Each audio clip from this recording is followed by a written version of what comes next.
పచ్చి రొయ్యల్లోకి చింత చిగురు బాగుంటుందా, గోంగూర బాగుంటుందా? నాకైతే రెండు నచ్చుతాయండి. గోంగూర మనకి ఎప్పుడు అందుబాటులో ఉంటుందండి. చింత చిగురు అలా కాదు, సీజనల్ వైజ్ గా దొరుకుతుంది. పచ్చి రొయ్యలు, చింత చిగురు, కోడిగుడ్డు కాంబినేషన్ అయితే నెక్స్ట్ లెవెల్లో ఉంటుంది. ఒక్కసారి నేను చెప్పిన విధంగా ట్రై చేయండి, చాలా బాగుంటుంది. కడాయి పెట్టుకొని ముందుగా ఉడికించిన కోడిగుడ్లను దోరగా వేయించి పక్కకు తీసుకొని అదే కడాయిలో ఉల్లిపాయ, పచ్చిమిరపకాయ దోరగా వేయించుకోవాలండి. ఇదిగోండి నేను చూపించిన విధంగా. ఫ్రెష్ గా దంచి పెట్టుకున్న అల్లం వెల్లుల్లి ముద్దను వేసి పచ్చివాసన పోయే వరకు ఫ్లేమ్ ని హైలో ఉంచి మంచిగా దోరగా వేయించుకుంటే చక్కగా వేగి సువాసన కూడా చాలా బాగా వస్తుంది. 2 చిన్న సైజ్ టమోటాలను కూడా తరిగి మంచిగా మగ్గనించుకోవాలండి. ఇప్పుడు ముందుగా ఉడకబెట్టుకున్న రొయ్యలను కూడా అందులో వేసి దోరగా వేయించుకోవాలి, చక్కగా వేగాలండి. ఇప్పుడు మీ రుచికి తగ్గ కారం, ఉప్పు చూసి వేసుకోండి. ఎందుకంటే నేను పచ్చిమిరపకాయలు ఎక్కువ వేసాను. ఆకుకూరలు ఏదైనా పుల్లగా ఉన్న వాటిలో పచ్చిమిరపకాయలు ఎక్కువ, కారం తక్కువ వేసుకుంటే రుచి చాలా బాగుంటుంది.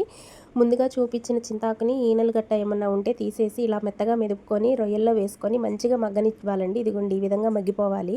ఒకసారి ఈ విధంగా ట్రై చేసి చూడండి, రుచి చాలా బాగుంటుంది.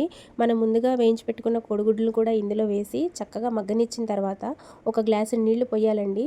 సన్నగా తరిగి పెట్టుకున్న కొత్తిమీర కూడా వేసి దగ్గరికి ఎగరనివ్వాలండి. అంటూ ఎగురులాగా ఎగరాలి. ఇదిగోండి ఈ విధంగా ఎగిరితే కూర చాలా రుచిగా ఉంటుంది. ఈ వీడియో నచ్చిందా? నచ్చితే చిన్న లైక్ ఇవ్వండి. ఛానల్ని సబ్స్క్రైబ్ చేసుకొని ఛానల్ని సపోర్ట్ చేయండి. Thank you.